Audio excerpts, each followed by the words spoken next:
எங்க ஆரம்பிக்கிறோன்றது முக்கியம் இல்லைங்க. நம்ம பேக்ரவுண்டை விட நம்ம எங்க போய் முடிய போறோன்றது தான் முக்கியம். நம்முடைய வாழ்க்கையில இன்னைக்கு பல சோதனைகள் வந்தாலும் அதை சாதனைகளை எப்படி மாற்றுவது? அருமையானவர்களே, ஜோதி யாராஜின்ற அந்த மகளை குறித்து உங்களுக்கு தெரியுமா? 24 வயது நிரம்பிய அந்த மகள் இப்பொழுது பாரிஸ்ல நடக்க போகிற ஒலிம்பிக்ஸ்ல 100 மீட்டர் ஹர்டல்ஸை அவங்க கலந்து கொள்ள போறாங்க. She is the current national record holder.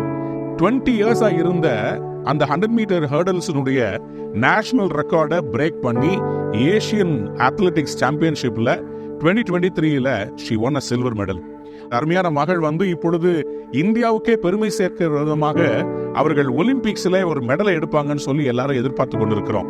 ஆனா இந்த மகளுடைய அப்பா ஒரு செக்யூரிட்டி கார்டு, அவங்க அம்மா ஒரு ஹாஸ்பிட்டல்ல பார்ட் டைம் கிளீனர். ஆனா இந்த மகளுக்கு பாருங்களேன், அவங்க அப்பா அம்மாவுடைய பேக்ரவுண்ட் முக்கியம் இல்ல, தனக்கு முன்னாடி இருக்க இலக்கை அவள் முக்கியமாக பார்த்தான். ஆகவேதான் கோவிட்னால இன்டர்நேஷனல் காம்படிஷன்ஸ்ல கலந்து கொள்ள முடியாவிட்டாலும் அந்த மகள் ஹார்டா ட்ரெயின் பண்ணி இன்றைக்கு ஒலிம்பிக்ஸ் அளவுக்கு வந்திருக்கிறாங்க. அந்த அருமையான மகளுக்கு நம்முடைய வாழ்த்துதலை சொல்லுவோம். நம்முடைய வாழ்க்கையில இன்றைக்கு நம்ம எவ்வளவு எளிமையான சூழ்நிலையில இருந்து வந்தோன்றது முக்கியம் இல்லைங்க, நம்ம எங்க போறோம்ன்றதுதான் முக்கியம். உங்களுடைய லக்கை நீங்கள் நிர்ணயிங்கள். ஏனென்றால் வேதம் இப்படியாக சொல்கிறது, தன்னை பலத்தால் இடை கட்டி கொண்டு தன் கைகளை பலப்படுத்துகிறார். நீதிமொழிகள் 31:17. She adorns herself with strength. உங்களுடைய ஸ்ட்ரென்த் எங்க இருக்குதுன்னா கடவுள் உங்களுக்கு கொடுக்கிற அந்த கிருபையில் இருக்குது. கடவுளுடைய அருளால இன்னைக்கு நீங்க நினைக்கிறது எல்லாம் சாதிக்கலாம்.